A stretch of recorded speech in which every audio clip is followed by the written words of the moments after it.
Hi hello welcome back to my vlogs.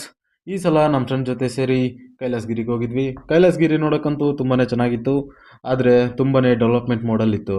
ನನ್ನ friend ಅಂತೂ ತುಂಬ ಎಕ್ಸ್ಟ್ರೀಮ್ ಲೆವೆಲಲ್ಲಿ ಕ್ಯೂರಿಯಸ್ ಆಗಿದ್ದ ಈ ಬೆಟ್ಟ ನೋಡೋದಕ್ಕೆ.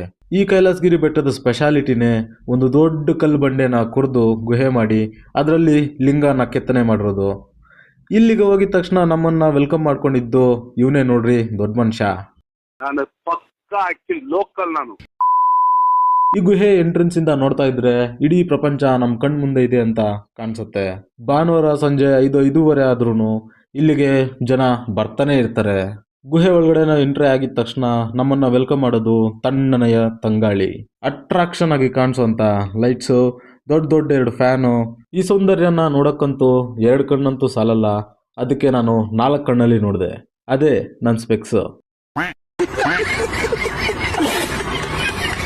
ಹಂಗೆ ಇನ್ ಸ್ವಲ್ಪ ಮುಂದಕ್ಕೆ ಹೋದ್ರೆ ಕ್ಯಾಮರಾ ಆಫ್ ಅಂತ ಬಂದ ಪೂಜಾರಿ. ಹಂಗೆ ದೇವ್ರಿಗೆ ಕೈ ಮುಗ್ದು ಪೂಜಾರಪ್ಪನ್ನ ಬೈಕೊಂಡು ಹೊರಗೆ ಬಂದ್ವಿ. ನಾನೇನಯ್ಯ ತಪ್ಪು ಮಾಡ್ದೆ? ನಾನು ಎಲ್ಲಿ ತಪ್ಪು ಮಾಡ್ದೆ?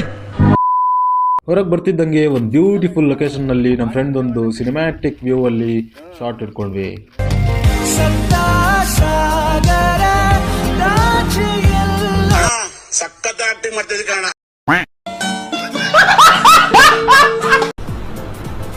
ಅಷ್ಟೇ. ಈ ಶಾರ್ಟ್ ವಿಡಿಯೋ ಇಷ್ಟ ಆಗಿದ್ರೆ ಲೈಕ್ ಮಾಡಿ, ಶೇರ್ ಮಾಡಿ, ಜೈ ಶ್ರೀರಾಮ್ ಅಂತ ಕಮೆಂಟ್ ಮಾಡಿ.